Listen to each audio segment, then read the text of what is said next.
Alrighty.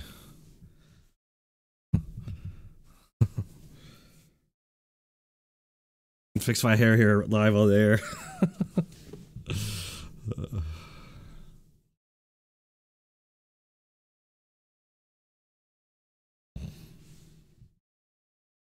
Okay. Oh man. See here. Get my notes over here.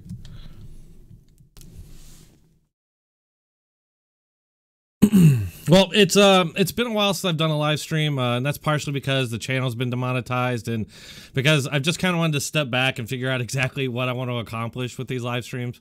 The ones I do with Robert here are always really good, but other than that, it's like I kind of wander aimlessly. And but today's an exception. Since yesterday we received the amazing news. Well, we all knew the truth from the beginning, I think, but now everybody knows that there was no collusion. It was, you know, I think it's going to turn out to be an actual hoax once, you know, they start investigating. But you know, and especially in regards to the media and, you know, their part, and, you know, if they're going to be a reckoning for the media. So yeah, I want to talk about all that. So I brought in my buddy here, Robert, and fellow ATSer and guru of all things Russian collusion. And hey, welcome. How you doing, man?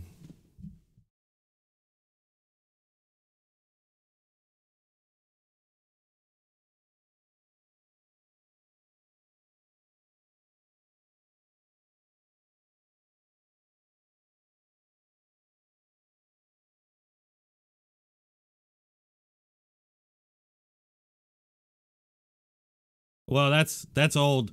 Yeah, turn. That's okay.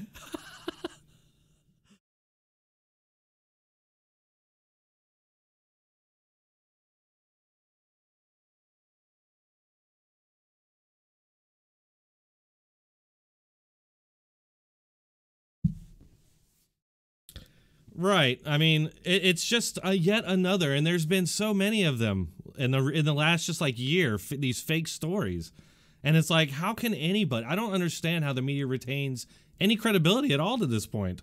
I mean, really, I mean, I know what it is. It's they control the information, so it's not like they're going to start demonizing themselves out of existence. So, you know, we're not going to see that. But Terry Moran, I think, from ABC News. And I did a video about it about a week ago or 2 weeks ago when he said it. But he said that if there was no Russian collusion, that there would be a reckoning in the media. And while I want that to be true, I don't think there's anything's going to happen. I don't know. What do you think?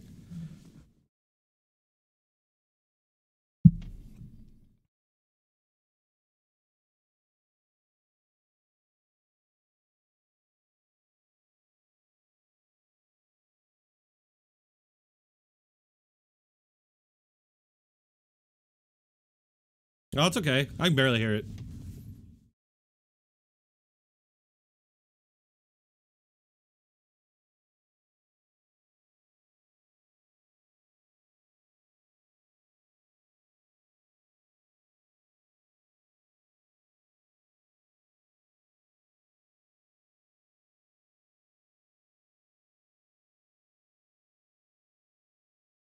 Yeah.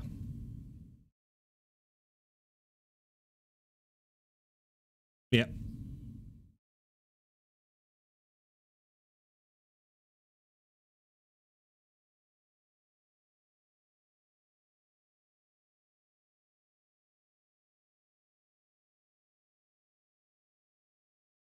No. And in fact, you know, freaking Brian Stelter yesterday, man. God, that guy is so obnoxious. Him getting on there and saying, oh, well, there's these partisan voices out there, but don't listen to them. And we are reporting. We were just right down the line and just reporting the facts. It's just like after the Smollett thing got exposed. Just like it. They're out there, oh, you know, we were just reporting the facts. And it kills me how they can go back and rewrite history. But, yeah, like to what you were saying, CNN actually yesterday, they had a big round table with like 10 people. And one of them was like, we have to admit, you know, he's been exonerated.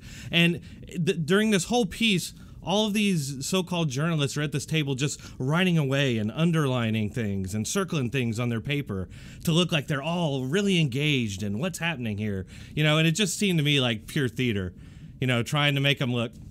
Yeah. Really? Oh, geez.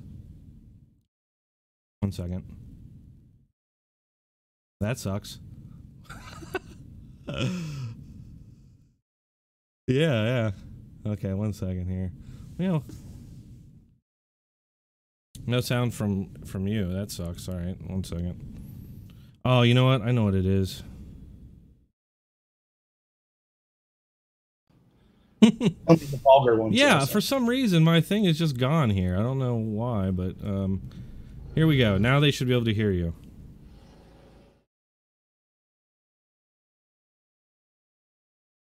Guys, 1 second. Now they, yeah, okay, you're good. you might have to read.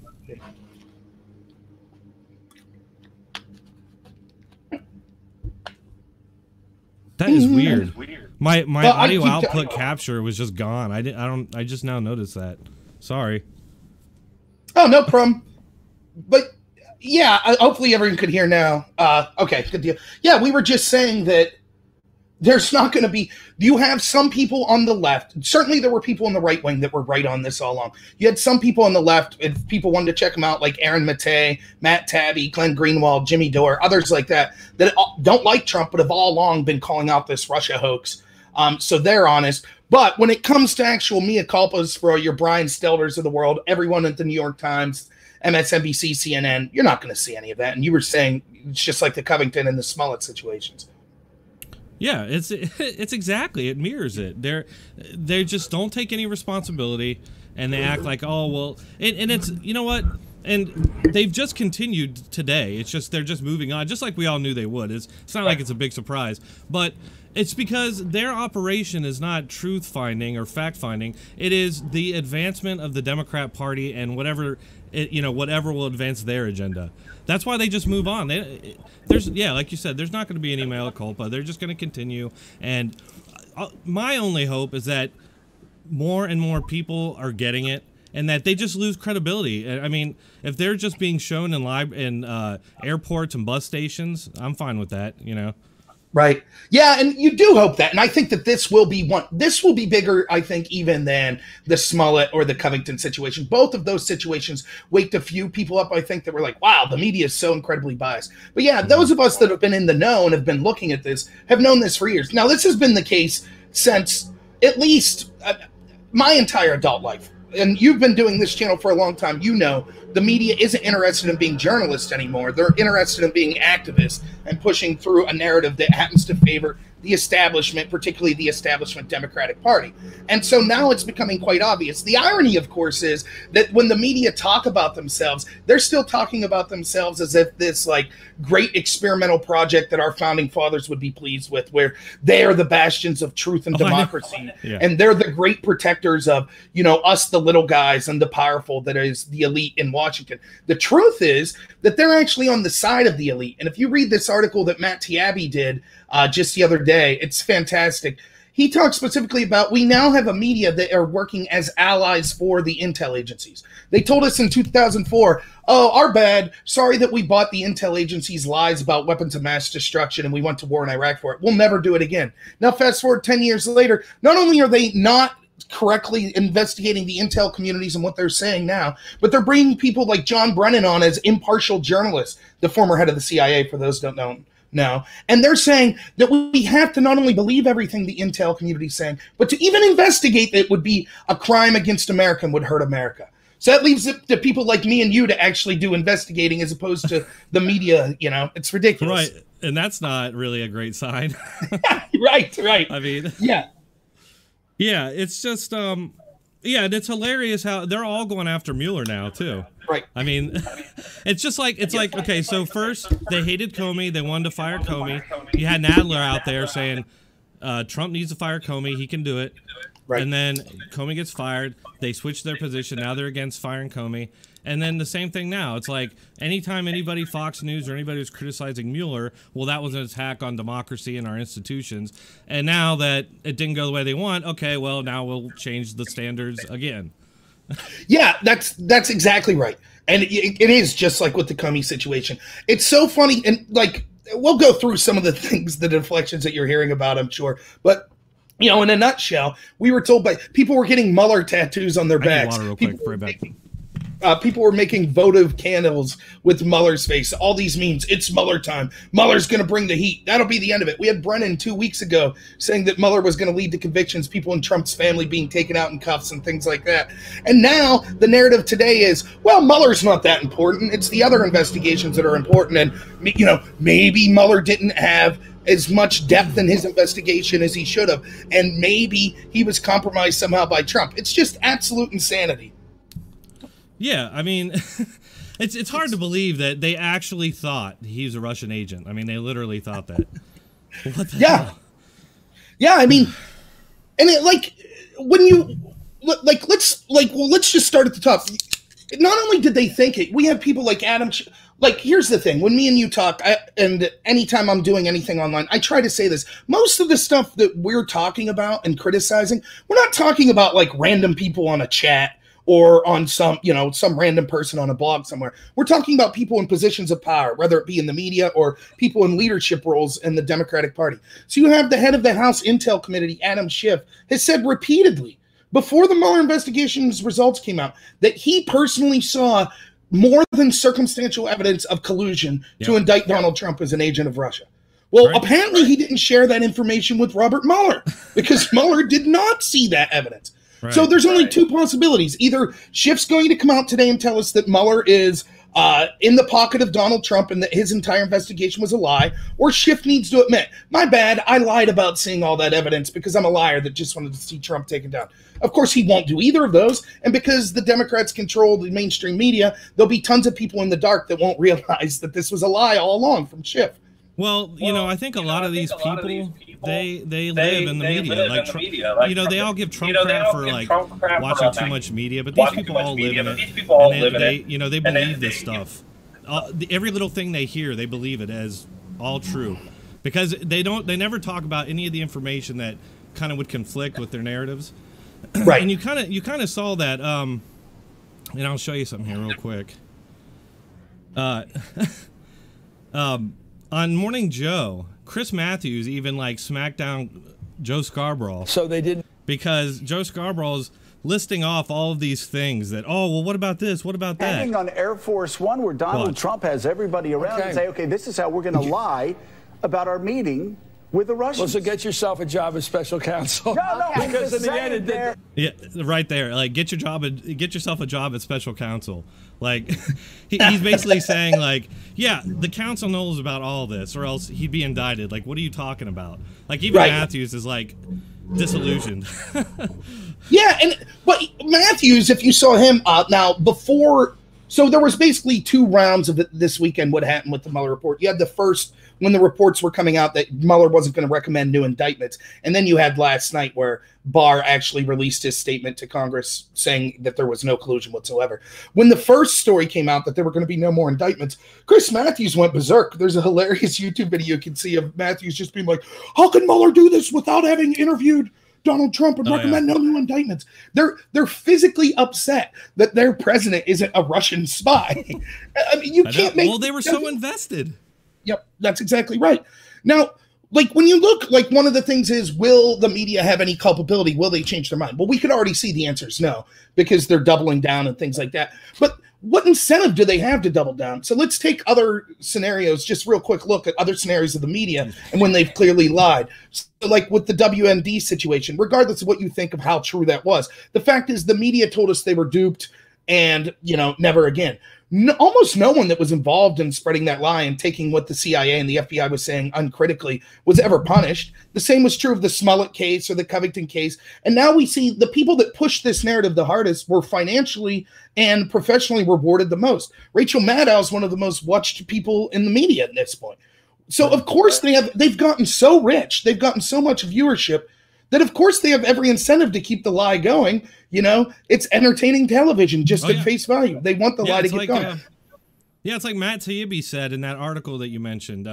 He said, you know, top-tier intelligence agencies don't act as if they're, like, chasing stocks. You know, it's like, it's like, what happened here? None of this makes sense. And I'm hoping that these investigations actually happen because I think they're going to expose some criminality on the other side. Well, yeah, and you saw, I don't know if you saw Lindsey Graham's press conference today. Yep. But it was fantastic. And he, you know, he said all the right things. Now we'll see what comes of it. It's easy to pay lip service. But yeah, basically Graham's point is, okay, I basically supported this investigation for 2 years. I supported Robert Mueller. I even pushed forth legislation to say that Trump shouldn't be able to terminate him. Now we've looked at it. I'm taking the results. There were no collusions. It's time to give an equal share to an investigation into what the FBI was doing using paid opposition research by Hillary Clinton to start these investigations, why they weren't giving defensive briefings to Trump, etc. All the things we've talked about that was corrupt under the Obama administration. So hopefully, and this has all been known from the beginning. Like, why didn't this stop this investigation early on? I mean, it should have, or at least like people in the media who are supposedly journalists should have been asking questions, which they weren't. They never talked about any of that stuff. I mean, so what do you think now? I mean, do you think obstruction is going to be the new thing? I mean, to me, it's like, okay, there's no collusion, thus nothing was obstructed. I mean, Comey himself said that he wasn't being obstructed. I mean, and then you have like all these Democrats before any of that saying they wanted Comey fired. I mean, come on, like where's their obstruction? Yeah, I mean that'll be there'll be two areas that this goes now. The one will be the obstruction, which you could already see. Now imagine that you've spun a story for 2 years. Your entire career, the majority of your career for 2 years has been talking about this one story. And that story is Russia collusion. And then that's shattered. Like the Mueller investigation totally shatters it.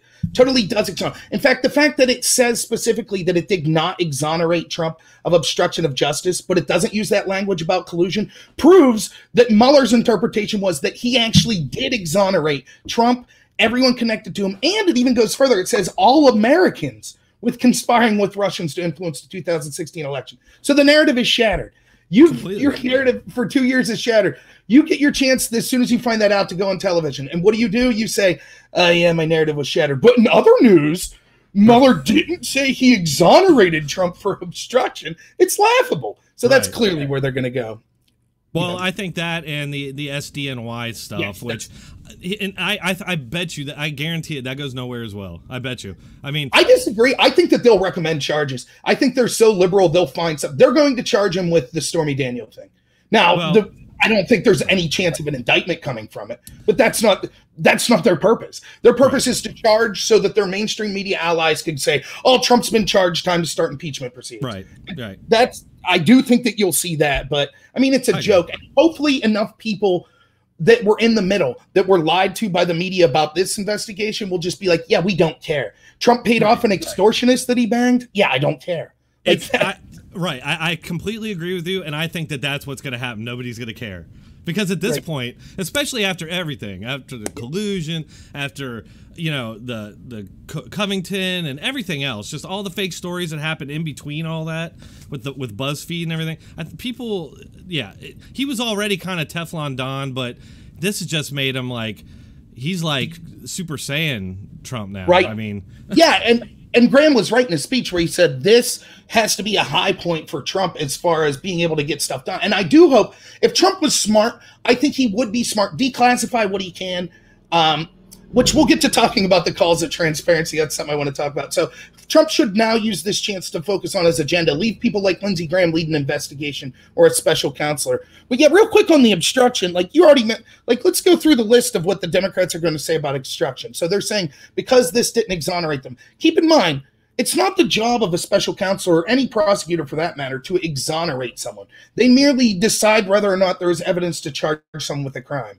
That's it. Their personal feelings on were some of these actions unwise or shady or unethical doesn't matter. That's not their job. You know, so I don't get where they're like, well, he wasn't exonerated. Well, yeah, that 99% of the time when a prosecutor declines to prosecute someone, that they're not exonerating that person. They're just saying there's no evidence they committed the crime. Right. That's it. And in effect, that is a form of exoneration. So the other things to look at, though, real quick is, so let's go through the obstruction. One, Trump's legally allowed to fire Comey, period. It doesn't matter. Second, as you already said, Comey admitted that the investigation went on. So there was no obstruction into the Russia investigation. And third, then it ended up leading to the special counsel, which is an even more thorough investigation into Trump specifically. Fourth, there was no underlying crime committed, which is what was Trump obstructing? He knew he was innocent. He knew that he was going to be exonerated. So why would he intentionally obstruct the investigation into himself? What he was saying was he was tired of the witch hunt, which he had every right to do. Well, didn't Rosenstein recommend that he be fired? That's exactly right. That's the next thing I was going to say. Okay. And there needs to be an investigation into that. I mean, Rosenstein, it's buddies with Comey, right? So Rosenstein writes the letter recommending that Trump fire Comey. Let's be honest. The reason Trump wanted to fire Comey, and it's never been articulated exactly honestly by Trump, but it was quite simply this. Trump's talking with Comey like every day, and he's like, Comey even admitted, Trump was like, hey, if anyone in my campaign worked with Russians in a legal way, grill them. That's fine. I'd charge them with it. But could you please tell the public that I didn't do anything wrong? I'm not being investigated. And Comey was like, well, no. That's what upset Trump. And Trump had every right to be upset because his administration's being stymied by the fact that people are taking selective leaks out of Comey's investigation and implying that Trump broke some law or somehow an agent of Russia. So Trump got fed up with it and he got rid of Comey, which he had every right to do. But the point is Rosenstein recommended it anyways. And so once he fires him 7 days later, Comey then says, boy, it's really shady that Trump fired Comey. We need to appoint a special counsel. I'll just so happen to appoint the very person that Comey wanted me to appoint. Yeah. And I mean, so why isn't there an investigation? Why wasn't Rosenstein forced to recuse himself? If it was shady to fire Comey, which it wasn't, but if it was, and that's the argument for the reason for a special counsel, then why would the very person who recommended the firing be allowed to be the person who appoints the special counsel? It makes no sense whatsoever. Right. And these are all questions that you would think would be commonly asked in our fourth estate. But they are. Yeah.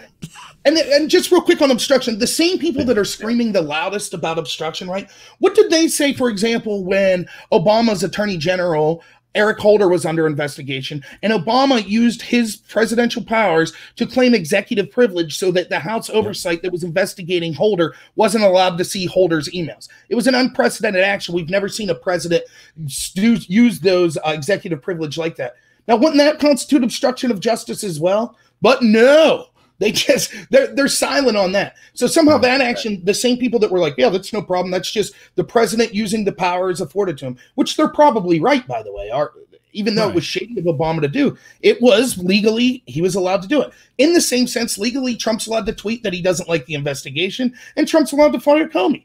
So I don't know what people are trying to say. Now, what you're going to now see is people are going to say, well, here's the deal. It wasn't Mueller that exonerated Trump. It was Rosenstein and Barr that exonerated Trump because if you read what Barr says, he claims that he basically discussed with Rosenstein whether or not to take the evidence presented for him and charge Trump with obstruction, and they both decided not to. But if you're going to believe that, there's a couple problems with this. First, then you have to believe that Rod Rosenstein, who there are credible allegations wore a wire or was at least joking or suggesting wearing a wire, to try to get evidence that Trump needs to be impeached for being crazy, and who's been a thorn in Trump's side, and they've hated each other for like a year and a half now. Right. He was in on this all of a sudden. What an awesome troll and spy Rosenstein is, where he could pretend to hate Trump for 2.5 years, and in reality, he was in on it with him all along. Like, that's so stupid, but that's what you have to believe that Barr and Rosenstein, usurped Mueller's wishes and deciding not to have obstruction. It's ridiculous. Yeah, it's completely crazy. Yeah. And yeah, I actually had something I was going to say on that and I forgot, but I've flapped my gums too much. No, I'm just sitting here listening. You just know your stuff so well on this. Well, the other thing to say real quick on that is, and I'm going to do a video on this today or tomorrow, is the very people. So the claim is this, that somehow Barr, who was confirmed by the Senate, mind you, which meant some Democrats had to vote for him as the attorney general, somehow because he's appointed by Trump, then he's not, he needs to recuse himself. He's not allowed to have a say in deciding the outcome of this investigation. But think of the insanity of that. For example, look at all the times that Obama's DOJ, remember, Eric Holder, when he was the attorney general, he said that he was Obama's, quote, wingman. And that was his job, to be his, not to be an independent investigative agency. Yet Obama's DOJ constantly investigated crimes that Obama's administration was accused of, or Obama's allies. So the best example would be Loretta Lynch being the one who ultimately had a say in whether or not to charge Hillary Clinton. Right. She met with, we know the story, she met with Bill on the tarmac, and instead of recusing herself, she got away with it by saying, well, I'm not going to recuse myself, but whatever the FBI says, I'll take their recommendation. I don't know if you saw this, but just 2 weeks ago, we saw a story from Lisa Page's testimony that actually showed that the FBI, people in the FBI, were recommending charges. And the DOJ, under Loretta Lynch, who supposedly was just going to listen to the FBI, went to the FBI and said, yeah, don't even bother to recommend charges, because even if you do, we're not going to charge. Now, the same people that were okay with that it didn't bat an eye that Lynch didn't recuse herself, are now saying, oh, somehow this is shady that Barr's involved in this investigation. Well, of course. They're liars. Well, they're able to say that. Well, they're able to say that because the media is not going to hold them to anything. But Eric Holder, wasn't he subpoenaed to testify and refused to do so, and was actually held in contempt? Right. That's exactly right. The Attorney General held in contempt. So it's obviously a double standard when Obama's DOJ was engaged in things. And keep in mind, it's not as if their DOJ, there weren't all sorts of problems with bias and corruption in other administrative agencies under Obama. You had the IRS, the EPA. And let's look at the Hillary investigation itself. Obama came out before an investigation had determined anything and said, Hillary's innocent. He hated Trump. We know that. We know that Hillary was basically his ally. He knew that if Hillary had been charged, she probably would lose the election, and his biggest rival in Donald Trump would win the election. So why would it not be shady for his DOJ to be the ultimate people in charge of whether or not to charge Hillary? But no one batted an eye. There weren't claims that Obama obstructed justice, or, even the people that said Lynch needed to recuse herself. Well, unfortunately, their voices aren't heard because 95% of the mainstream media is establishment Democrat mouthpiece, and they were okay with it. So sorry if I take what they say with a grain of salt when they're complaining about Barr today. It's a garbage double standard. If you didn't, if you were complaining about Lynch back then, maybe I'd listen to you about Barr today, but none of them were. Well, of course, yeah. I mean, even when people were making an issue of Lynch, they did all they could to circle the wagons and downplay it, and they were just parents or grandparents talking and all that. I mean, and that's the foil that the media gives Democrats. It's hard to compete. It's hard to compete with that. Well, and I always say, this is something I talk about a lot, is, when you look at our cultural institutions of power, of course the media is a big institution of power, but what I mean by this is the institutions that we have that are able to shape public opinion. And so you have, basically, the way I look at it, you have the mainstream media, you have the entertainment industry. We might think they're a joke because we know they're a joke, but a lot of people are influenced by media and entertainment, or entertainment and things like that. You also have academia, and you have Silicon Valley. All of them, all four of those, 95% dominated by establishment Democrat beliefs. And if it's not, it's a lot of people, like, I'm right wing. I get it. It's a lot of us getting crapped on. That's true. But it's not just us. You start to see people that are being censored off places like social media, or that were mocked, that were left wing people, like your Matt Taibbi's, like your Glenn Greenwald's, that all along were saying, hey, we hate Trump, but this Russia collusion narrative is garbage. And as Greenwald correctly points out, oh, by the way, as a nice side effect of this lie, because the arrogant Democrats needed to push it because they couldn't justify that people hated their candidate, as a nice little side effect, we're now approaching another Cold War with a nuclear-armed superpower. Isn't that a great thing, Yeah, it's unfortunately, I think what we're doing is about all you can do, but so I mean, so as far as Trump goes and the media, what do you think that, he's going to be able to really do? I mean, he's threatening to do something. Did you see Sarah Sanders?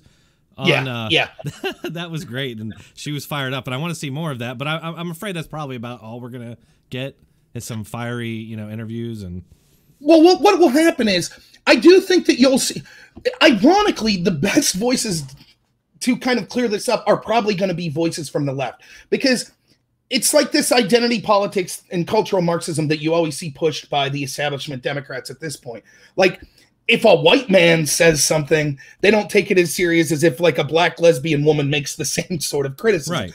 Unfortunately, that's right. It'll be similar with this. When you see people that are, like, clearly left-wing people that are going to be the ones bearing the torch coming out saying the media is garbage, people like Taibbi, Glenn Greenwald, Jimmy Dore, others like that, Aaron Maté, when you see them saying it, that's going to cause some reflection, at least some people in the media. But what when anything Trump says, they'll just brush off. The same with anything that, like, a Tucker Carlson or a Sean Hannity or Kimberly Strassel or Molly Hemingway. Like, these people were all over it the entire time. They'll just be brushed off then because they're crazy Republicans. We're not going to listen to them. Right. What the media will do is, they'll pretend to be interested in this for a day or two, and then Trump will, be on a hot mic and say something that, like, some country's a shithole or something again, and that'll become the story. He'll have 3 scoops of ice cream, and that'll be the big story then. Literally, that's what's going to happen. They're not going, what Trump needs to do is, I think he needs to realize that, like, the mainstream media is dying, and this is going to be one of, when we look back 30 years from now, what happened, this will be one of the key points of it. Trump's administration, again, that's the number one reason I voted for Trump in the first place. Right. I knew that he was perceived as an outsider, and I said, if this guy gets elected, he will out that there are establishment people at the Republican and Democratic level that are working together to keep any outsiders out, and it will out the media as a mouthpiece for them. And he's done that in spades. That's exactly what's happening.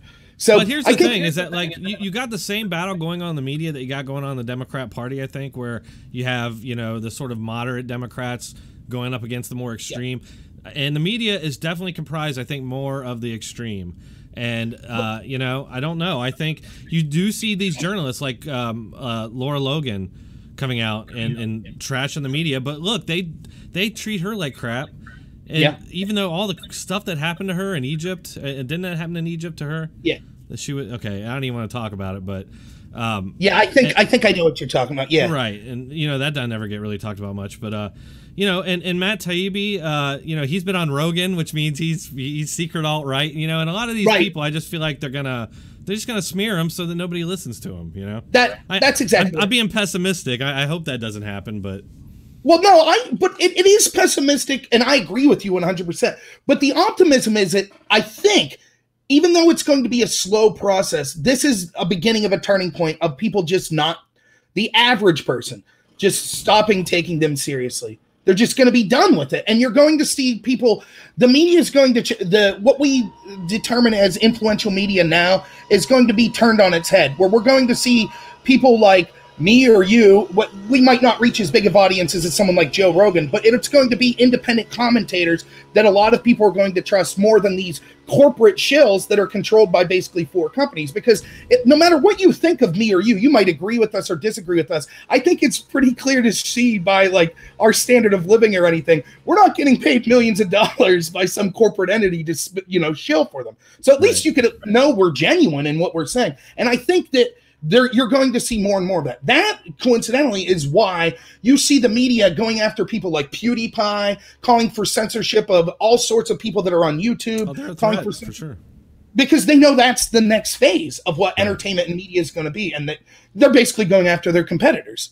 Yeah, and I think I do think that a lot of their censorship and the measures that they take do drive people. I mean, because even though everything they're doing to my channel, I'm still, like, people are still subscribing all the time. So it's and I can't. What was it? Gateway Pundit. I was just reading this article about them. They're getting censored by Google and everything else, and they're still just exploding and membership and stuff. So it's not working.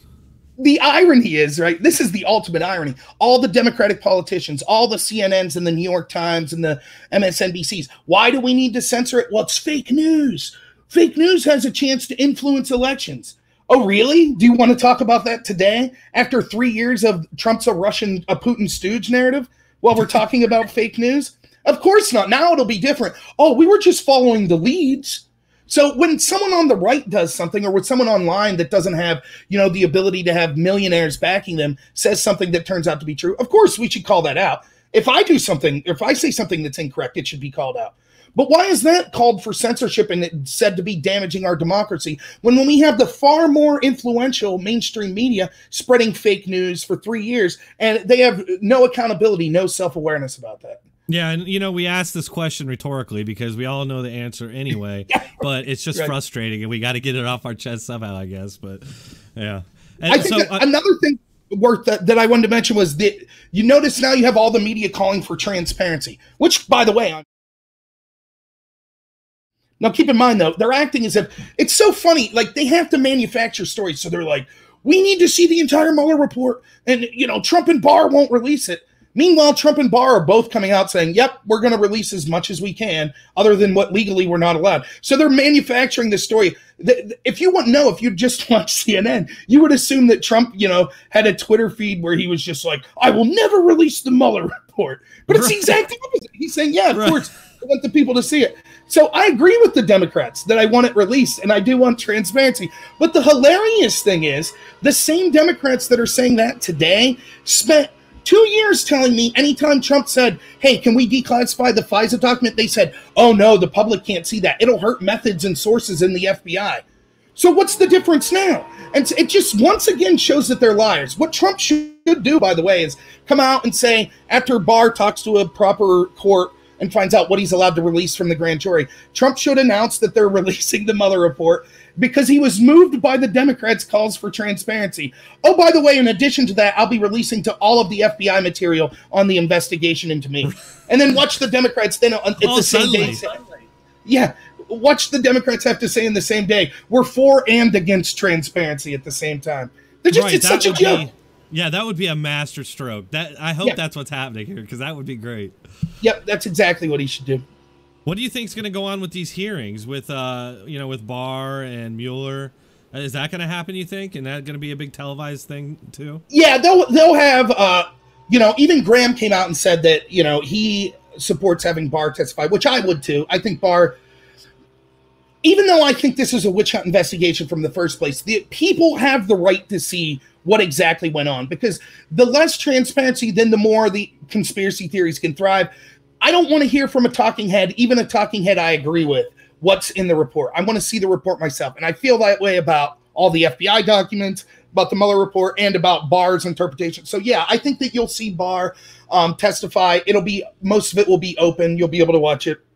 And I think eventually Mueller will also testify, which I'm really excited to see Mueller testify, because despite the fact that the outcome of the investigation came in a way that I predicted it would, I still think he's incredibly corrupt and has a lot to answer for. That's my interpretation. Absolutely. It'll be interesting to see, how his answers match up with everybody else's. That's right. And I think the irony, I don't know if you've ever experienced this, but there's this really funny thing that'll happen where you'll be arguing with someone and they'll always criticize your sources. So you'll be like, oh, actually, that's not true. Here's a Breitbart article. Oh, Breitbart sucks. Well, here's a Fox News. Oh, Fox News sucks. Well, Wall Street Journal, they suck. So then you'll be like, okay, here's a CNN article that says the same thing. And they'll say to you, oh, I thought CNN was crap. Exactly. Here you are and you're like, no, the point is CNN clearly hates Trump. So if even they are saying something that proves him right in this instance, that's not me saying, oh, I always trust CNN. It's me saying even an organization that completely hates Trump is saying that he's right in this incident. And this is the best analogy I've came up with.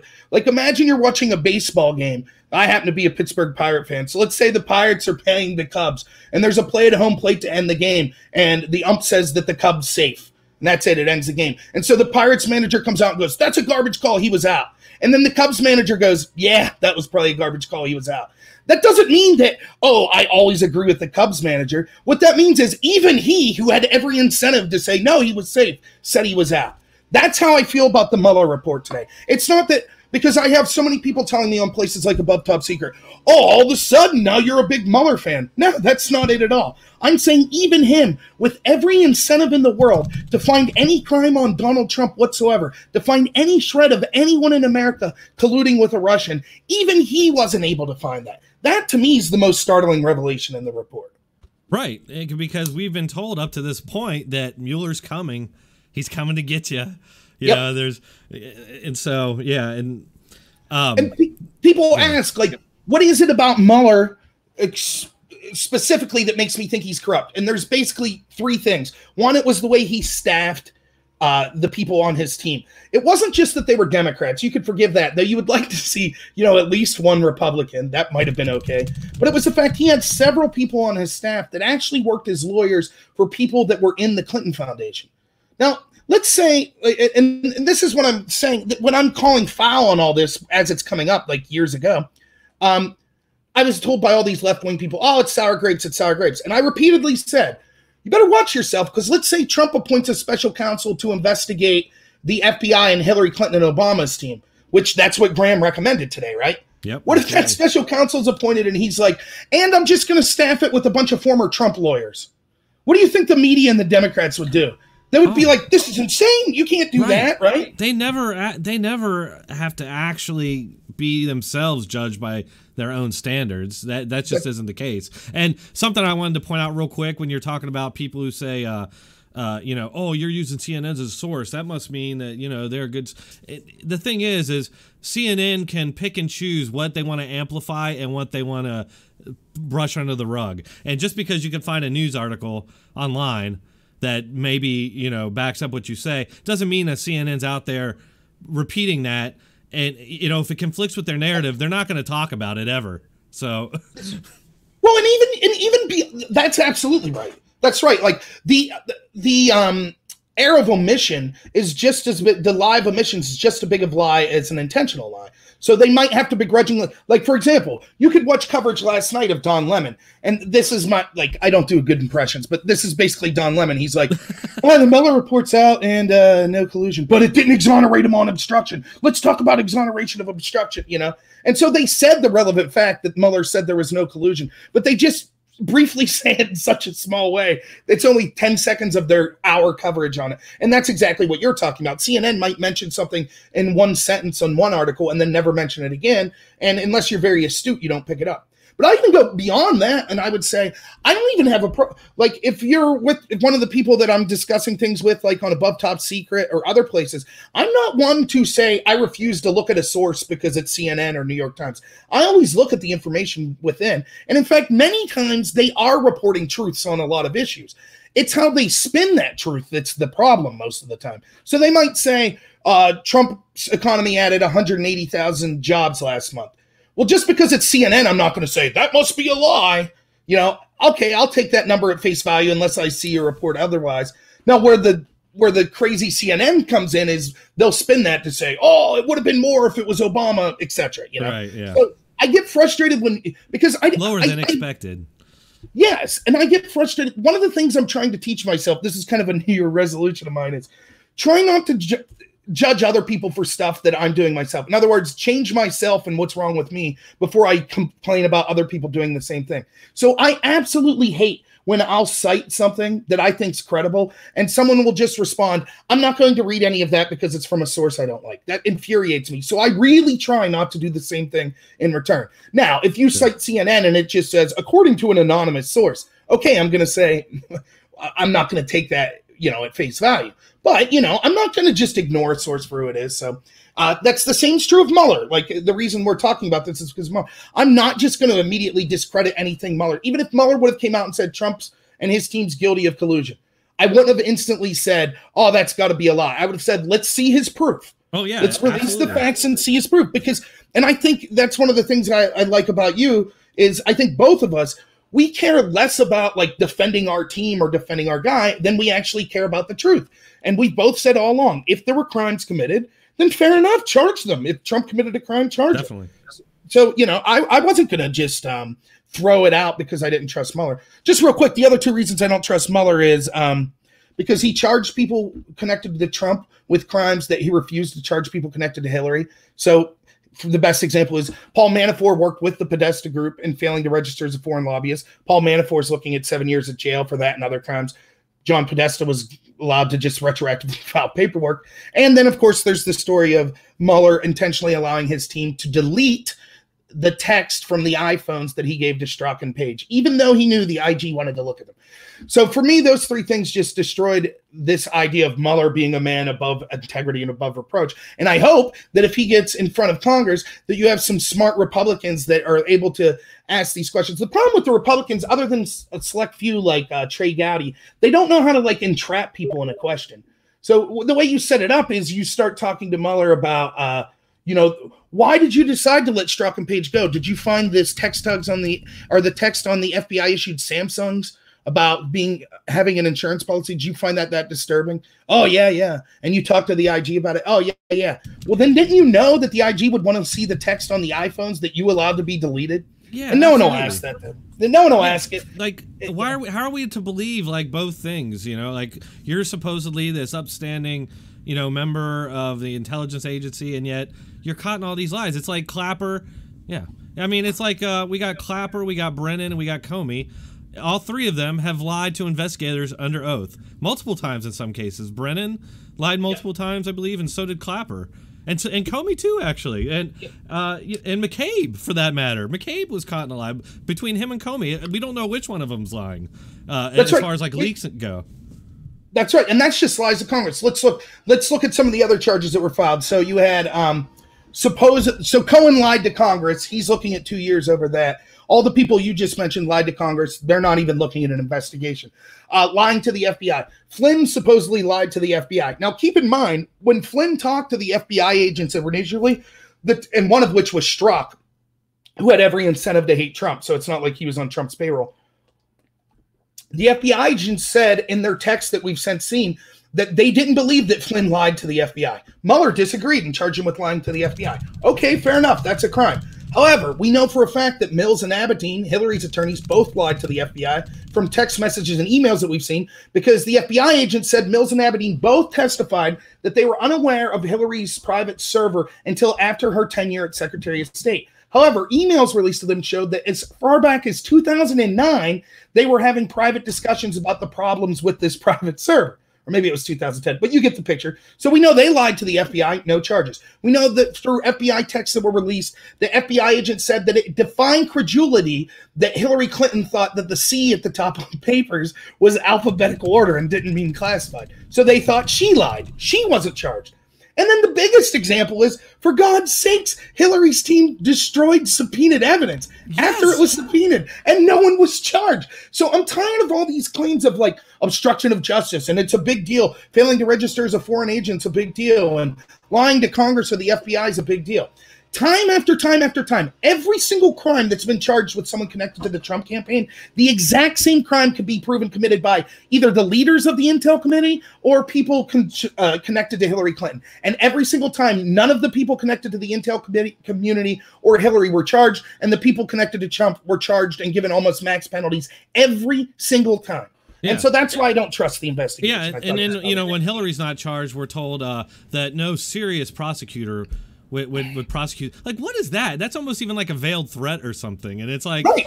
And it was a lie. We know it was a lie because James Baker, who was actually the FBI's head prosecutor, actually testified in front of Congress that he wanted to charge Hillary.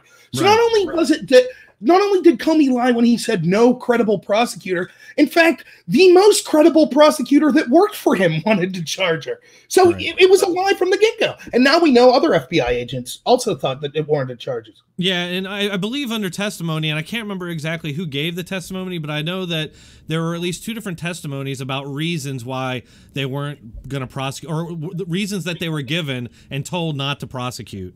And one of them was like something about being unconstitutional or something. But yeah, it was just a bunch of BS. Right. That's exactly right. And so how can we take any of this seriously at this point? And again, we were told by the media and by Loretta Lynch that her and her DOJ were just going to take a step back and let the FBI basically give the recommendation they wanted. Now, instead, it's drip by drip. We see when we start investigating these people. In all actuality, they did the exact opposite. The FBI reached their conclusion, went to the Department of Justice with it, and the Department of Justice basically said, shut your mouth. We're not going to go with your recommendation. You're going to do what we said. There were even leaked texts from FBI agents that you could read where it doesn't list the name of the person, but there's someone connected to Hillary. It's 2 agents. We'll just call them A and B. It doesn't release their name. And so A's texting B and says, hey, did you interview that person, someone connected to Hillary today? And B's like, yeah, they lied their ass off, basically. And A's like, wouldn't it be funny if this is the only person that gets indicted, some low-level guy lying about something that was nonsense? And Agent B replies, like, LLL, do you think there's a chance in hell that the DOJ charges anyone connected to Hillary?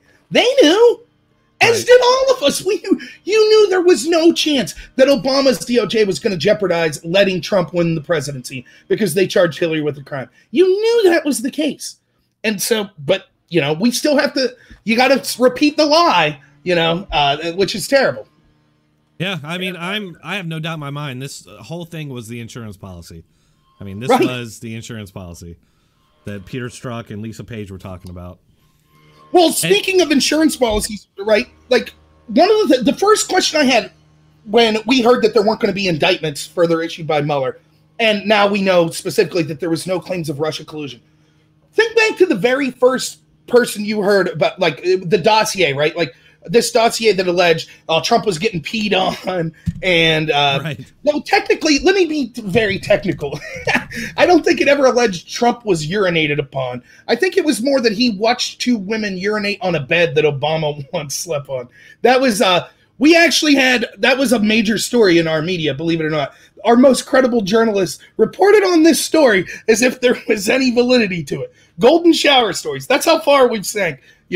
Woodward and Bernstein in the 70s or whatever. But you think back to that dossier, right? And then some of the claims it was making. Initially, it said, well, Michael Cohen went to Prague and he set up all these meetings with Russians to steal the election. We knew immediately that was a lie because his passport showed he'd never been there. Yet that story resurfaced 3 times. 3 times mainstream media outlets reported over the course of the Mueller investigation. Leaks from head Department of Justice officials show that actually Michael Cohen was in Prague. No, he wasn't. Even to the point where Michael Cohen just himself, who now has every incentive to go against Trump as hard as possible, just in his testimony that they, all the Democrats love Cohen now. Oh, Cohen's really giving it to Trump. They said he's a racist. Even then, Cohen's like, no, I've never been to Prague. So we knew from the get-go that part of the dossier was a lie. But the part that you really need to focus on was Carter Page. What the dossier said was that Carter Page was basically working as a Russian spy for Russia in exchange for shares of a Russian oil company called Rosneft. So in other words, to get personally rich, Carter Page got attached to the Trump campaign and was working as a Russian spy to try to help Trump win the election. Now, this is important because when the dossier was used for a FISA warrant, in order to get a FISA warrant on an American, you can't just say that they're an unwitting dupe. They had to argue that Carter Page was a spy for Russia. And the evidence they gave was basically the dossier and then Yahoo News report that was sourced by Christopher Steele, the author of the dossier, right? Steele, who, by the way, later said, yeah, I didn't verify anything in the dossier. He testified in a UK court about that. But anyways, when people like us would bring this up, you've used opposition research paid for by Hillary Clinton for Barack Obama to go after her her presidential opponent and spy on them? That's absurd. And this is what I was told. Don't worry. Mueller's going to show that even if you think that's shady, that actually Trump or people connected to him were working as Russian spies. Well, now we know definitively that was a lie. So where is the accountability going to be now that we know they used a damn piece of paper that was a lie from the get-go, that they never bothered to verify, that they knew was paid for dirt, paid for rumors by Hillary Clinton to spy on Donald Trump and to ruin an innocent person, Carter Page's life? Where's the accountability there? Right. I mean, they basically did what Trump was accused of doing. That's exactly like, what the hell? And the irony is, right, and here's the ultimate irony. People are still defending this because this is how the narratives changed to defend it. Now they'll say, but listen, the allegation was so serious that it would have been criminal not to have an investigation. In other words, the allegation of a president or people connected to him being a Russian spy, it's such a big allegation that we have to do everything possible to investigate it. And so unwittingly, here is what's been justified by all the anti-Trumpers that are now making this argument. Donald Trump could now, how many people are running for Democrat president? Like 20? Let's say Donald Trump decides he's going to spend a little of his personal money and contact a foreign former spy and say, I would like dirt on all 20 of these people. And that spy comes back and says, hey, man, I got the goods. I talked to some Chinese agent, and all 20 of them were in an orgy, and we're all peeing on each other. Oh, and they're all Chinese spies, too. Now, Trump doesn't have to verify any of that. That's a serious allegation, right? Yeah. It's very serious. So now Trump's totally justified in sending his Department of Justice and his FBI to spy on all 20 of those candidates. And not only that, he could do like Obama did. He could also release any dirt that he finds from any of that wiretapping and spying to our foreign allies, saying these people may all be agents of China. He could then have his people selectively leak things to the media. He could unmask people, etc. In effect, you are now legally, as a sitting president, allowed to use the intel agencies as your own personal weapon. All you have to do is pay for a rumor beforehand.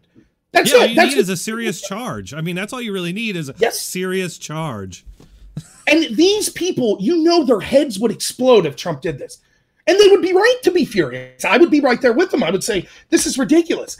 How can Trump use his FBI to investigate someone based on evidence that his allies paid for? That's absurd. Right, and the media would go apeshit. I mean, they absolutely would. There would be mass protests in the streets. Oh, and that's the difference here, okay? And that's why there's the double standard, because, and I hate to, I'm a broken record when it comes to it, but it is my specialty. The media is my specialty. And so, you know, what the media does is you have Fox News, you got this outlier, and they get hopped up when the shoe's on the other foot, when it's on our side.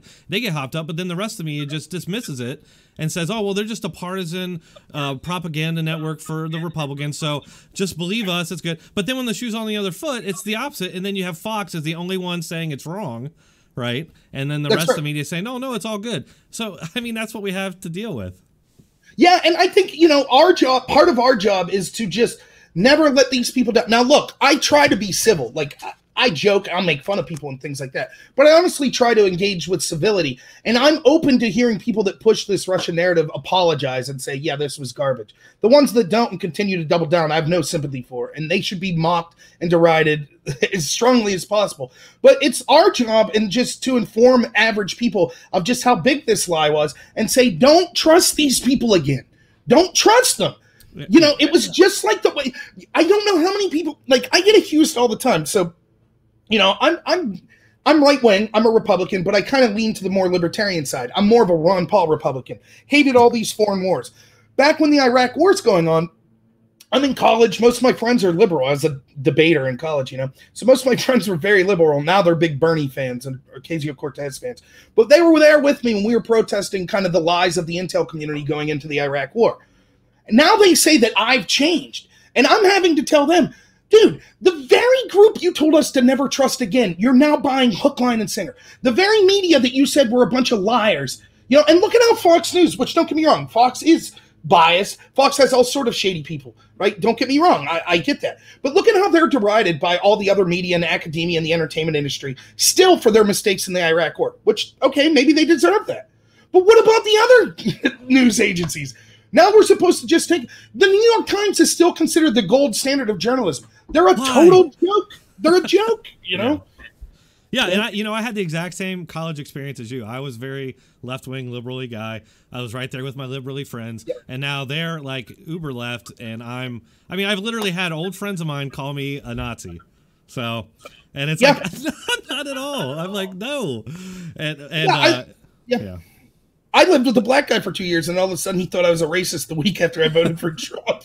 Yeah, I was like, for 2 years, nothing came up, but but yeah, I just hope, I hope that people just at least take what you and I both do, because I mean, people might see me as like a hard right winger. I'm not, and Robert is not at all, and we both come from a conspiracy forum on the internet that there's people from all sides on it. Although I am banned. If there's any ATS people here, I've been banned for a long time. I've been back as different usernames. But yeah, people just need to be skeptical of what they're seeing on TV at the very least. Like, even if it's someone you agree with, right? They should be skeptical of me and you as well. Don't just take our claims. You know, you should look into everything for yourself. You really should. Yeah, if nothing else, then you know what? I'm not saying I get the facts 100% correct. I don't have an buzz. I'm a one-man show right now, so. But you know, at least take what I say and go look. You know, go research. Right. Any information you get, you should do that. So yeah, there's just a couple other things I want to say. I think that the irony, something that you're not hearing talk about, is one of the things that the apologists for their Russia collusion narrative falling apart are saying is, well, but still, at least the investigation showed that there were Russian attempts to influence our election, and that's true. But there were also Israeli and French and British and Chinese and North Korean and Turkey, et cetera, et cetera. Every country does this. They try to influence other countries' elections. We get that. So that's not exactly a bombshell. But if you are directly concerned with the idea that Russia was trying to basically influence our election, look closely at what even the intelligence agency said. Yes, they seem to favor Donald Trump, which why wouldn't they? Hillary wanted to go to war with them. But the big objective for them was they just wanted to create division within the United States. That's why, for example, the Russians bought supposedly backed Black Lives Matters accounts and LGBTQ accounts. And they had rallies as well. They had rallies against Trump, right? So it's clear that they're not just all on Trump's side. It was more about creating conflict and division in the United States. Now ask yourself, what created more division? The $15,000 worth of Facebook ads or the fact that Kremlin agents were able to feed information to a former British spy paid for by Hillary Clinton that led to a 3-year investigation of our president, with 95% of our media saying that he was a Kremlin stooge for 3 years. Right. That, to me, the fact that you they talk about sowing division. Yes. They are sowing more division than anybody could. They have the ultimate power to sow division. That's right. And so it's I know this is way off topic, but like, look at this terrible incident with the shooter in that Christchurch mosque, right? It was obvious reading his manifesto, what he really wanted to do was cause division. He outlined it quite simply. He was like, I know if I do this, that people in the United States will blame guns and they'll seek to ban guns and it'll create this big fight. And that they'll blame Republicans and they'll blame right-wing people. And so what did the Democrats do? The establishment Democrats in the media? Exactly what this person wanted. So if you're an establishment Democrat, or if you're a Democrat or anyone who's concerned about Russian influence into our country, guess who just helped them more than any, Carter Page or George Papadopoulos or any person like that ever could have? The entire institutions of the United States, including academia, Silicon Valley, and the mainstream media. Hey, you were definitely on point. Can you talk for about a minute while I go take a restroom break? Yes. All right, yeah, no problem at all. I'll be right back. Yeah, I see from the chats there, people. By the way, everyone on the chat, I am not on any caffeine. The doctor said less caffeine for me, but I've never been a coffee person.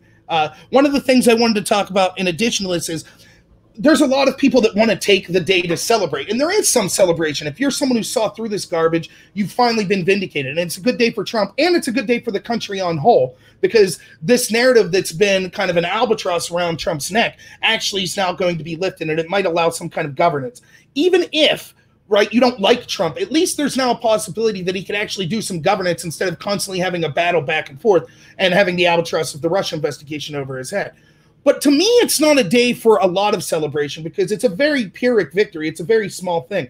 Unless we get to an investigation like Lindsey Graham was talking about the corruption within the intel community under Barack Obama, then nothing's going to be solved. And this is one of the things I tell people all the time. I get the idea of wanting to chant lock her up with Hillary Clinton. I don't like Hillary Clinton either. But to me, this story is more important than any specific individuals.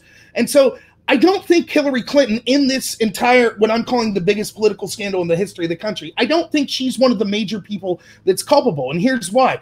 Yeah, she benefited from the fact that we had a corrupt intel agency under Barack Obama go after Trump like this. But she wasn't the one calling the shots. Who was in charge? It was Barack Obama. That's who needs to be investigated. So yeah, if Hillary committed crimes, which she clearly did, such as, for example, just the clearest one, her team destroyed subpoenaed evidence, she should be held accountable for that. But that, to me, is not the biggest agenda. Just like defending Trump's not the biggest agenda. To me, the most important thing, more than any interference that Russia could ever have in the United States or any other foreign power, is the fact that we can have sitting presidents weaponize the intel community to go after their political opponents.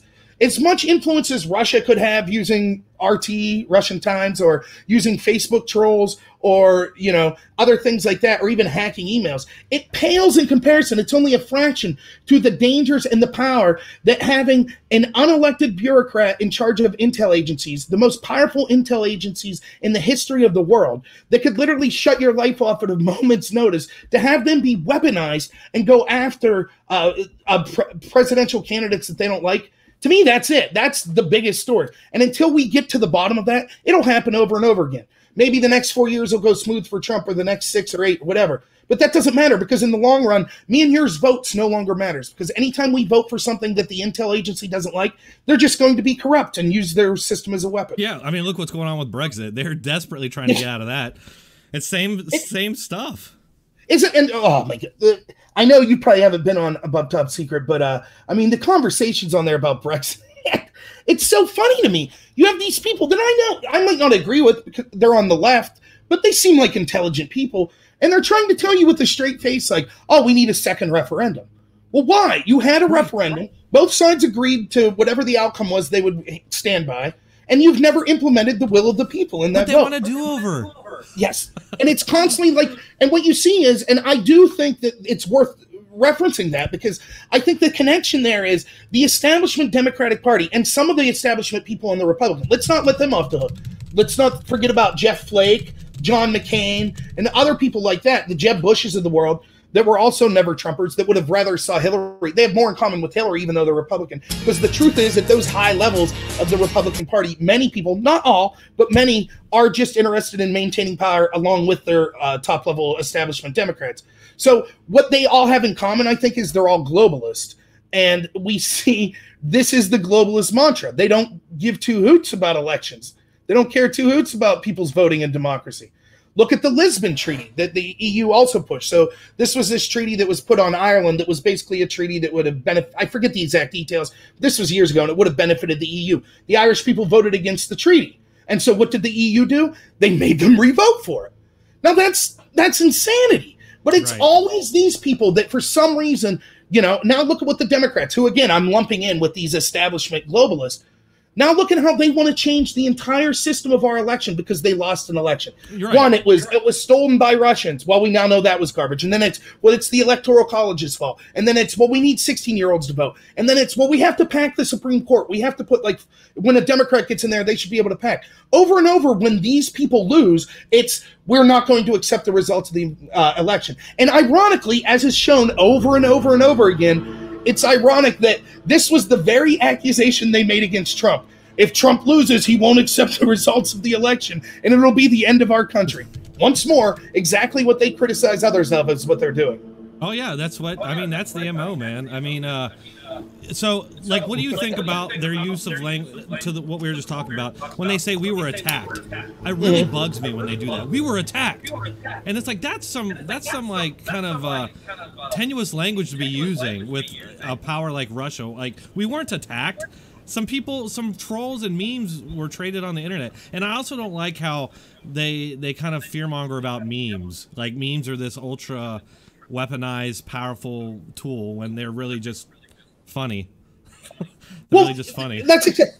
Yeah, so the attack thing first. Yeah, I mean, you're absolutely right. This is a similar problem that we see with things like environmentalism and climate change. The problem, like, because they're saying, oh, climate change is our World War II. It's like fighting when you start, or we need to punch Nazis. When you put things that hyperbolically, and don't get me wrong, I know people on the right can do this as well. You're basically dehumanizing and justifying violence. And so what's happened is we actually had a unique situation. One of the best moments for Trump, for me, leading into the election was his second debate. So there was the first debate with Hillary, and then you had the vice presidential debate.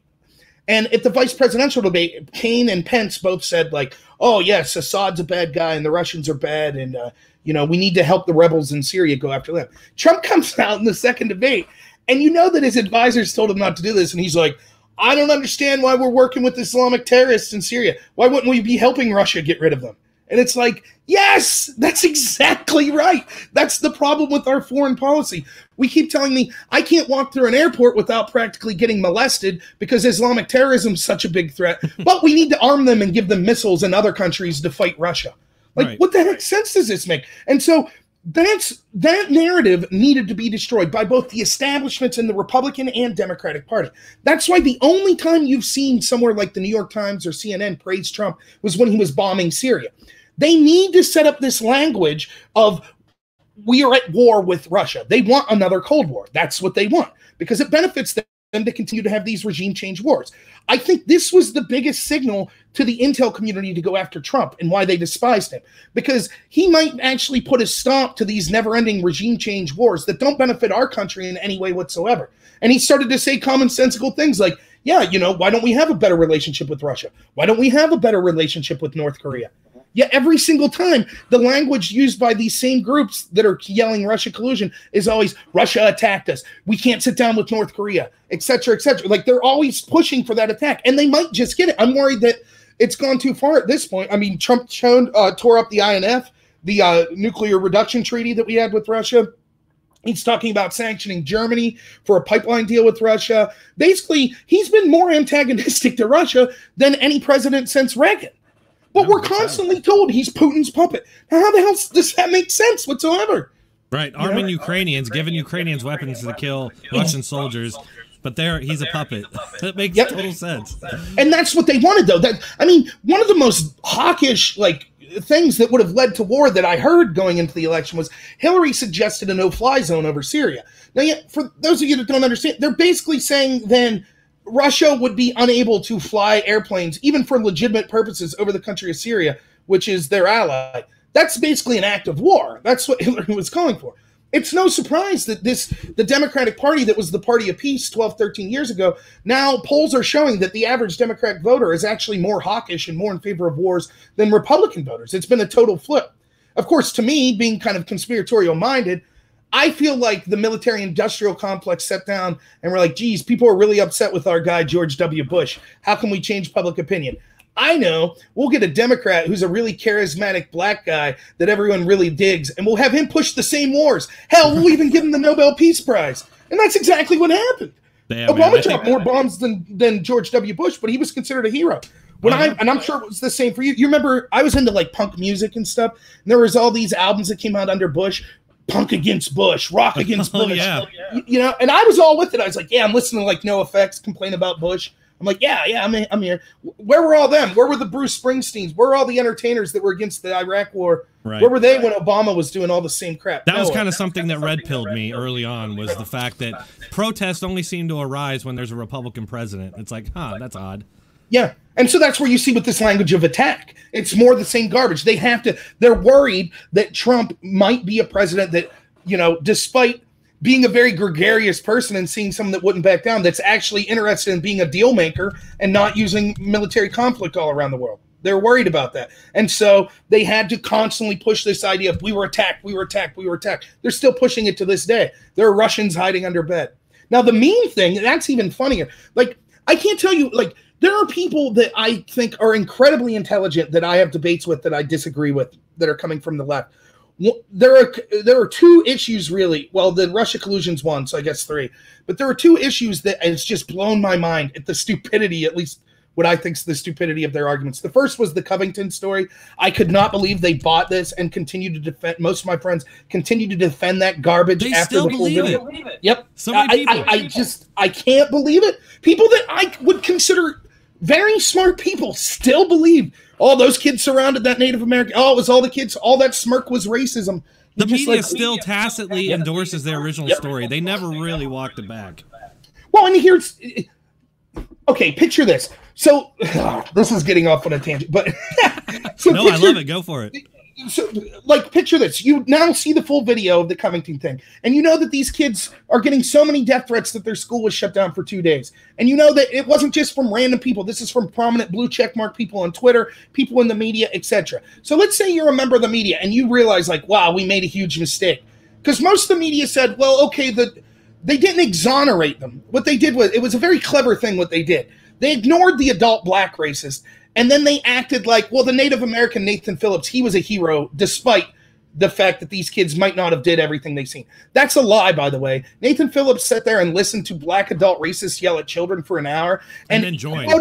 And he said that he was standing up on their behalf. And he also said that although some of the things that these blacks were saying to the kids were uncomfortable, they were truths that these kids never had to hear because they were in their privileged schools. Now imagine me or you sit around and see a bunch of people, you know, skinheads or people, Klan members yelling at a group of black kids. Do you think any reasonable adult that wasn't a racist scumbag themselves would say, interesting points the KKK's making there? I think I'll stick up for their side. Of course not. We would say the that KKK dropped some FBI statistics, which are true, by the way. They dropped some truth, right, guys?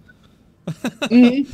It's absurd. I agree, man, 100%. Exactly. You'd be like, oh, those black kids were hearing some uncomfortable truths they needed to hear. You'd be like, what? Right, but what is the ideology now? The ideology said it's impossible to be racist to white people, and so the media has accepted this.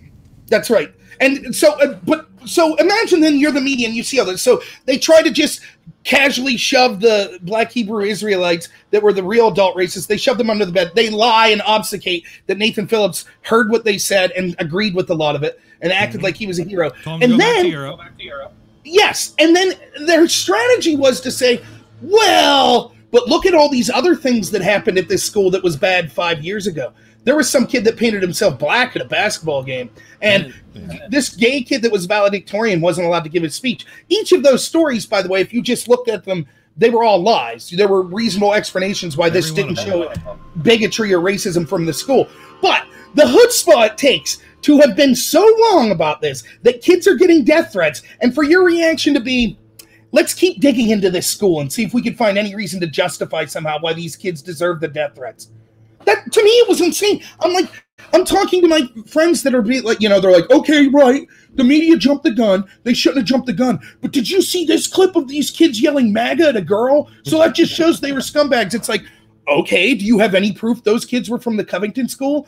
And this somehow justifies the other story? What the heck are you doing? You're making the same mistake you just complained about of rushing to judgment and taking an 8-second clip and then extrapolating that somehow kids deserve all this punishment. This happened over and over again with not just media. People I know in my life that I consider intelligent people. I was just like, oh my God, I can't, like, I just don't, I don't know what to say. Yeah, it's like, Well, yeah, it's like, and you guys know, but some people watching may not know, but I went to the Covington protest with Antifa there and everybody, and talked to so many of these people. None of them knew anything about, like, a lot of them, when I asked them, were like, yeah, but then when I dug a little bit deeper, you could tell they didn't really know anything about anything new. They were still, saying Nathan Phillips is a war hero and stuff like that. So, yeah, a lot of it's just ignorance and people just being in their bubbles, and that's just a problem overall in this country, really. Yep. Yeah, I mean, that, and the other thing that the people on the left that, it just blows my mind is, like we were talking about, I don't understand how they could back these wars, how it's okay, intelligent people that you talk to, and somehow just because the face of the person changes or the letter in front of their name who's going for these wars, all of a sudden they're okay with them. Well, there's no and protest. Like, where are the protests for the wars? Right, and like, I used to, like, so when I was in debate, you argued debates. If academia is left-wing, debate is ultra left-wing. Like, to even be a moderate left-wing person made you an extreme right-wing person in the circles of debate. I mean, so much so that it was nothing to walk into a round and you were immediately told, why haven't you acknowledged your privilege as a white man? Right. It's like, I thought we were talking about, like... That's something I wanted to ask you about, too. Not to go off on another separate tangent here. Fine. We might as well. But, so you used to debate, professionally. And, so I don't know, most people watching know or not, but there's this strange technique that they now adopted in debate where it seems to me like they're just babbling incoherently. And that's an argument. So what is that? Yeah, well, that's been going on ever since when I started. So what I did was called, it was like NDTC to debate, or policy debate is what they call it. There's different forms. That babbling that you hear, that doesn't happen in other forms such as Lincoln Douglas debate or parliamentary debate. But in the form I did, they do that, which is you're limited. You have 9 minutes to speak. So you're trying to get as much information out as possible. So probably what happened was it started in the early 80s. I'm not a big historian of debate, but I'm guessing it was some point in the 80s. People if you notice, I talk fast. Well, that's what started out, and people would start talking like me. And then the judges could pick up on that fast talking, but then maybe they'd start talking a little faster, and the judges could pick up on that. And then maybe they would start picking up, if I had something to read here real quick. And keep in mind, when I read this, I'm slow for actually what most varsity level debaters were, but it would be something like this. Our commitment to privacy, passive mandatory my house of service, and non-private civil podcast, and no behavior to passive memorial homes, development corporation, the pharmacy, Colorado, life enrichment. That's how you read evidence. Damn. And it's like, and I know people will be like, wow, that's impressive. That is very, very slow. That was like Micro Machine level, man. The Micro Machine guy, you remember that? Yes. And that's what happened. And the judges, because this is such an insulated community, the judges and the participants all learn to speak that fast and understand things that fast. Except me, I still can't understand when people are talking that fast. So I was at an enormous disadvantage because I basically couldn't understand 60% of what my opponents were saying. But as you're reading the evidence, they'll set it down and then you get to read the evidence. But that's what's going on with that. So from the get-go, debate is a joke in that sense. Now, there's a lot that I really liked about debate, which I could say up top, which is it does teach you to think fast. It teaches you research skills. And the concept of, to me, the thing that was cool about the idea of debate was here's an avenue or a venue where you could go in and say whatever you want and you're not judged as a person. So if I wanted to walk into a round and say, hey, we should nuke China. Okay. But it's just a game, right? Like, that was the point. And to me, there was something cool about that.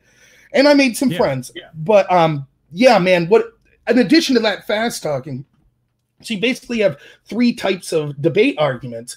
And this is a gross oversimplification. You have kind of the policy debate arguments. And that would be, what it will be is the topic each year, there's one topic. So, and it's worded very strangely. It'll say something like, resolved, the United States federal government should substantially reduce farm subsidies in one of the following 5 areas. Sorghum, it'll be something like that. One side's affirmative, defends that position, and then the other side's negative. The negative doesn't necessarily have to argue against the resolution. They just have to argue against the plan. So they could use a counter plan or just argue against the plan. You have 3 types of arguments. Policy arguments, which are what you would expect. Like, if we lower farm subsidy, we should lower corn subsidies because that would benefit farmers in Africa who would then have competitive prices on their corn, and that would help solve starvation or something like that. The problem with the policy arguments is 95% of them end in nuclear war. So every debate ends up coming down to 10 nuclear wars there. I kid you not. Every single thing. So you would say something like this. You would say, your plan hurts the economy. That causes nuclear war. Or lowering subsidies will cause farmers to be poor. Poor farmers are like to commit crimes. And unchecked criminality leads to nuclear war. Every single argument basically ends in nuclear war. So that's a joke. Is that how these? I've seen these debates that are basically like there was that famous now Harvard debate where the team won by arguing for basically the genocide of white people. Right.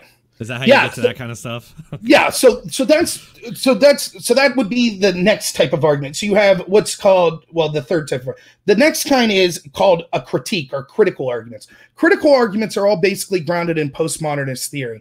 And so what a critical argument is it's not really focusing on actual actions or the real world implications. It's focusing on the philosophical implications of what devices you're using. So in other words, in order to be topical, right, in order to technically follow the rules of debate, which one of the problems of debate is you don't have to follow the rules of debate because you could debate the rules. But so often what happens is, let's say I wanted to be topical. So in order to be topical, I would have to at least, the bare minimum is have the United States federal government take some sort of action, right? So if you're a negative team, you're trying to come up with a strategy you could use every round. So the more general the strategy, the better. Well, you know every year that the U.S. federal government has to be used by people when they're defending the resolution. And so you start reading postmodernism, people like Foucault, people like Spanos, Heidegger, that are criticizing institutions such as governments.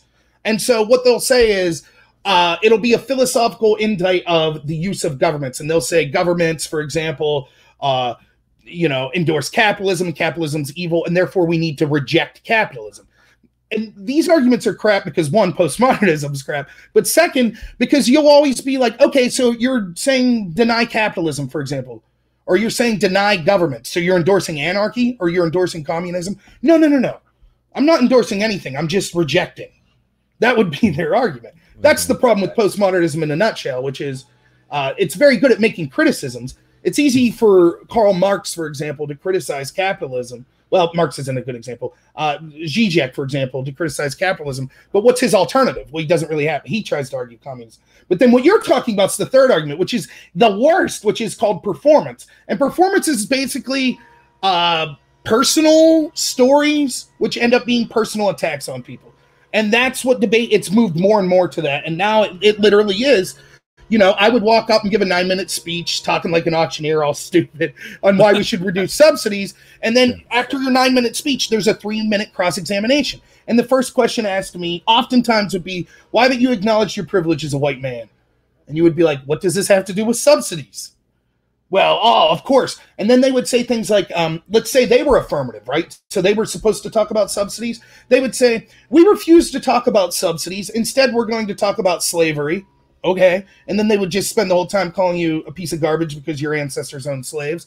And so when you would get up and say, what does this have to do with subsidies? I swear to you, their argument would be, you're just like the slave master tying me to the whipping pole again, saying I have to go by the white man's rules. I don't follow the white man's rules. I'll talk about anything I want. And these people win over and over and over and over again. This seems not to use their own lingo, but this seems toxic. Like, this seems like it would be antithetic to debate. It absolutely is. And what you have to understand is there's 3 levels of debate in this. So you had what was novice, which was basically people with less than 1 year of experience. And then JV is the next level, which JV you could stay in basically as long as you wanted, unless you won so much. And if you won so much, you got bumped up into the open division or the varsity division. the lower the division you go, you have to understand these people don't understand the arguments. It's being written for them by their coaches. And so when you get to the highest level, oftentimes you can, even although I articulate these positions as extremely racist and bad, sometimes you could still have some worthwhile nuanced discussions. But the lower you got, when you got down to the novice level, it was vile. I mean, there would literally be people just screaming at you, like every curse word you could think of because you're a white person or because you're a man. And there's no rhyme or reason. They don't have an argument. They're just screaming at you. And they would still win because all the judges, most of the judges, by the way, are wealthy white men. Right. And they all want to be cooler than the next guy. So you got to self-flagellate. You got to make up for the fact that you're a white man. So it's hip. And, so you start to see all this insanity. People rapping their arguments. People just straight up playing like DMX. You started to see, like I saw all sorts of crazy stuff. The one team, they used to just play Jimi Hendrix national anthem while they burnt the American flag. That was it. That was their whole speech. I had a team one time simulate gay sex for 9 minutes, just like full on, pretending they were having orgasms and everything. That was their first speech. Not a word spoken, just moaning, simulating gay sex. Now, why is this allowed? And and I'm not talking about this is your junior college down the road. This is Harvard. This is Northwestern. This is Emory. This is Cornell. And actually, I want to show real quick. I want you to keep talking about, but I want to show real quick to people who may not have seen this what we're talking about, this kind of thing. There's no ethical reason. I can't hear it, so just let me know when you start. To live foreign black life means that white death has to occur. That's why you should lose this debate and why your life ain't worth affirming. Can I kill myself under your arguments? Sure. Okay. So should Odie kill himself? 1 second. I don't see why not. Why should we do that? How does that help? I think the guy's more. How is it ethical? We all have some form or another of privilege. Why does that mean we should kill ourselves? Because you have white privilege. Why does having white privilege necessarily mean I should kill myself? Why shouldn't I struggle against the structures that? So this kid is basically begging, oh, why should I have to kill myself? I don't want to. And I know it's a debate, but I feel like that's what's happening. Look at New Zealand. Putting on headscarves and it's going on multiple days now. I'm wondering if it's going to stop. Well, it's absolutely insane. They actually had to evacuate a concert because someone reported they thought they saw someone with a right-wing tattoo. Not making this up. I think they allowed after they evacuated people, they allowed people to come back in. But I mean, that's honestly the truth. What you saw there was actually a mild debate.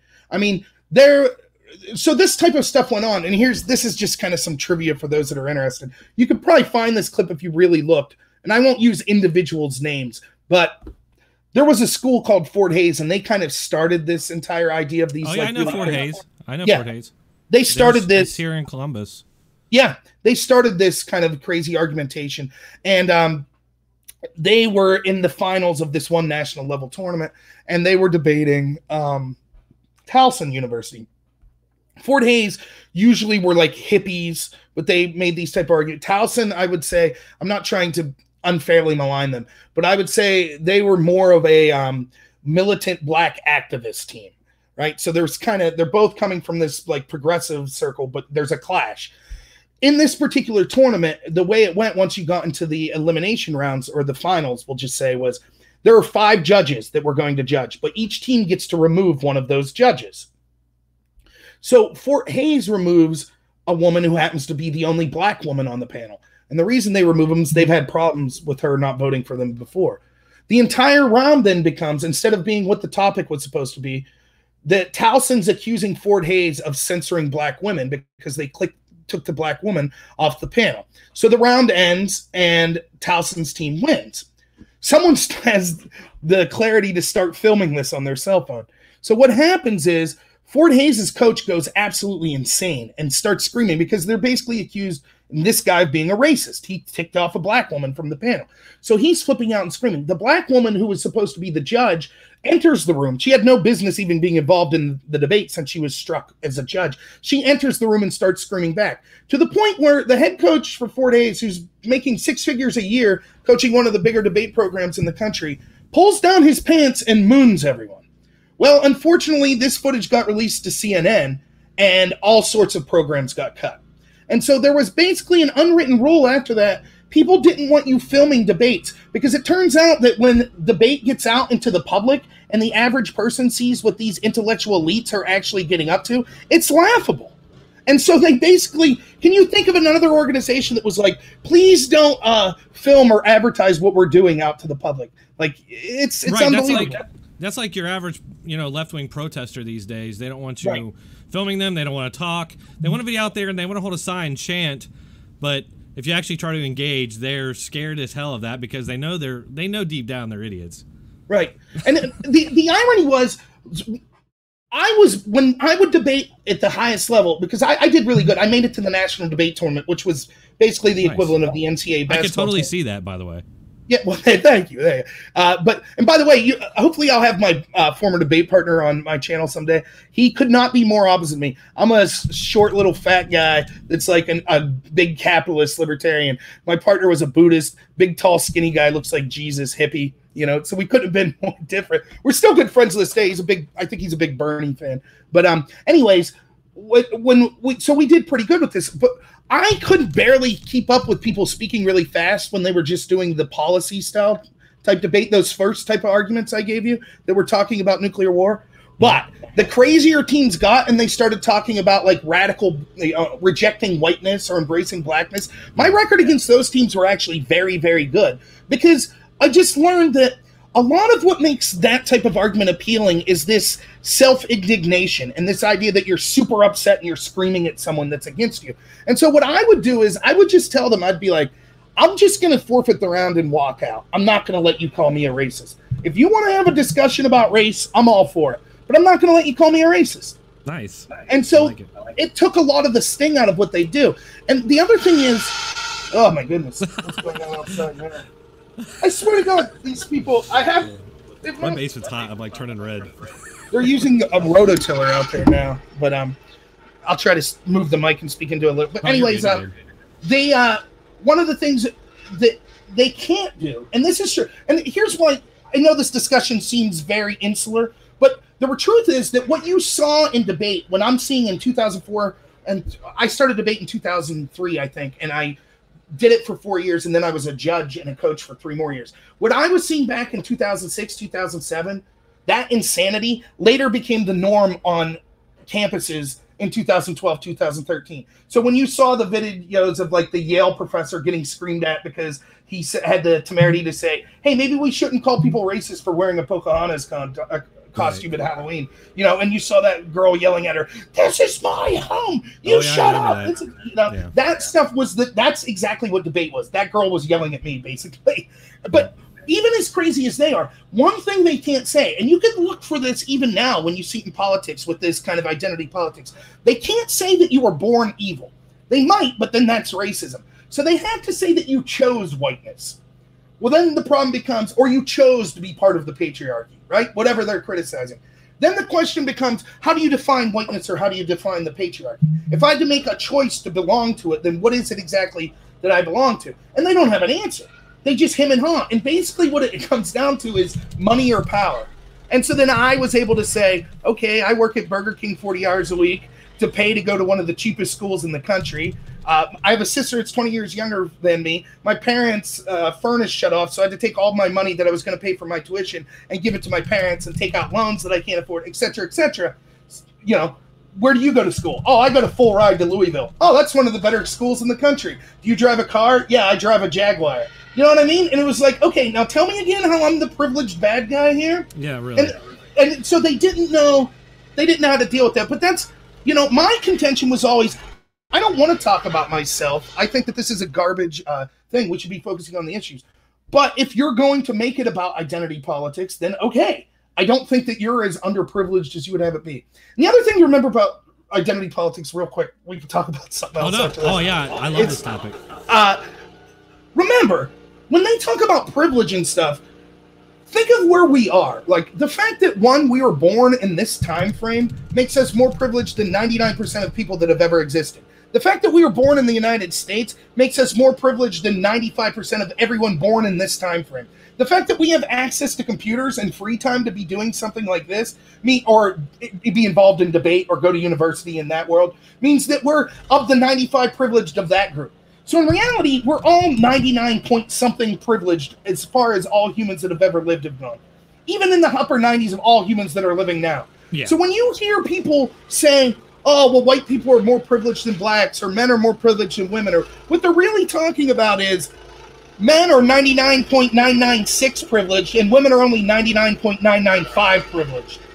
And so it just becomes an absurdity that this is their entire focus on life. That somehow that 0.001% privilege is somehow indicative of, oh, the entire world's ran by these privileged people and we need to crap on them and we need to favor victims. It's just a joke. It's pretty obviously just racism. And it's like lipstick on racism. It's just like, it's a bunch of justifications and rationalizations. I don't get why we have to even have these arguments. I thought we all agreed. I mean, I was raised with the, I've never cared about skin color. I'm like you, like I hate having to debate these things and talk about them. Like I feel like I'm getting sucked into stupidity. That's right. And when I was running, right, so I ran for Congress as a Republican, and one of the things I was trying to stress that when I was running was to tell people that I think we're in a unique position where the more the Democrats open their mouth, the more extreme they look. And so it's a unique time for the Republican, and it doesn't matter. Maybe you're not a Republican. I have plenty, as you've heard in this, video, I criticize establishment Republicans all the time. But if you're strategizing, if you're any political party, I'll say Republican because that's what I was running. What I'm telling these Republicans are, look, we need to be out there and differentiating ourselves and getting new demographics. Republican strategy right now when it comes to single women or young people or minorities is basically, well, we hope a lot of them don't turn out on election day. That's not a winning strategy, for the future. And so I think Republicans can really make this case, and it's true. Republicans should be the party of, we judge you by the content of your character, not the color of your skin. The Democrats now are full bore on identity politics. They only care if you happen to be a black woman. They don't care that you're an individual. They just care that you're black and that you're a woman. That's all they care about you. That's right. And so we would look at that black woman and say, we don't care that you're a black woman. We care that you are you, the individual. What are your thoughts? What are your ideas? You're a unique person. We welcome anyone because we're only judging you by your thoughts and by the actions you take and the content of your character. We don't care what group you belong in. And I think that message will become more and more appealing as these groups that have, consistently voted Democrat based on kind of this identity politics start to realize that the Democrats haven't done anything for them. So, for example, I think the best example would probably be gay people, particularly gay men, because they started to see, for example, with the Orlando nightclub shooting, where you started to see a bunch of gay people, because that was a gay nightclub that got shut up by Muslim extremists. You saw a lot of gay people that were doing things like starting to get concealed carry permits, starting to get gun training. And they started to question what they call it's called intersectionality. Intersectionality is the feminist theory that all of these marginalized groups need to come together. So it's women and blacks and Hispanics and Muslims, and they all need to come together. The problem with that is a lot of those groups don't necessarily get along with each other. And so now you're starting to see gay men be like, why are we embracing like kind of radical Islamic ideology that basically says we should be stoned to death? And the answer from the Democratic Party is shut your damn mouth. That's basically what they're being told. And you're starting to see more and more gay people wake up, be like, wait a minute, what's this about? And what the Democrats are still trying to do to keep gay people in their circle of oppressed people and just to shut up and mind their place, they're still spinning Trump as this homophobe. Trump, who, by the way, was the first Republican candidate to have the LGBT flag at his convention, who just recently said he's trying to criminalize and not do any sort of trade with any country that criminalizes homosexuality. Not even Barack Obama did that. So it's just a lie. They're just constantly lying. And I think that you're starting to see more and more people wake up to, like, if you happen to be a gay guy or a gay woman or whatever, who cares? Does that mean that you have to identify and believe everything every other gay guy or gay woman does? No, of course not. You're still an individual. These one issue kind of things that they're talking about seem to be going to the wayside. And I think, regardless if it's the Republican Party or some other party or just centrist, right, we need to be out there stressing, like, we don't care what color you are. We don't care your gender. We don't care your sexual preference. We don't care your age or your class or your country of origin, etc. All we care about is you and the content of your character. That's it. Now, that doesn't mean you're a bad person, by the way, if you vote in a way that I don't agree with. It's just, that's how we should be having. We just don't care, right? Yeah, I agree. I think that's the way it should go, and I hope it does go. And you have talked. I do want to kind of wrap this up, but you've been talking about you are running for Congress. How's that going? Well, I did. It's done. Okay. I lost. So yeah, I can talk a little about it. Yeah, I'm curious how that went. So I ran for District 12 in Pennsylvania here. I currently live in District 15. Now, the problem with Pennsylvania is it's been redistricted since 2012 like 3 or 4 times. There are accusations of gerrymandering, and so they keep redrawing the district. So it wasn't like I had no connection to District 12. A lot of the counties that are now in District 12 were in my district my entire life. Anyways, the reason I ran for that was it's really hard to run as an independent, which I don't need to get into. And I do think I'm a Republican, so I wanted to run as a Republican. It's almost impossible to primary a Republican, though. And I kind of like the guy that's, in some senses, I like the guy that's my congressman in District 15. So I knew I had no chance if I was ever to run. Mm-hmm. So what happened was in District 12, you had a gentleman who won the election in 2018 who was a Republican named Tom Marino. 3 days after the election and he won, he announced that for personal reasons he was resigning. It later came out that he has a serious health condition. And it makes sense what he did, right? Because let's say, for example, you're diagnosed with cancer like 2 weeks before the election you're running for or whatever, you know. If you just resign at that point, then you've given the race to your opponent. But if you stick it out until after the election and then resign, then there has to be a new special election. So that way you're not just giving the seat to the opposition party. You at least force another election. So that's what happened. And because of this, it wasn't a primary. And so there were just 202 conferees from these counties that got to vote for the Republican candidate that would go against the Democrat candidate. And so instead of a primary, this was the system they used. The Democrats just put forth a guy. They didn't have any voting process. So I was one of 24 people, I think, that ran for the seat. And I did very good.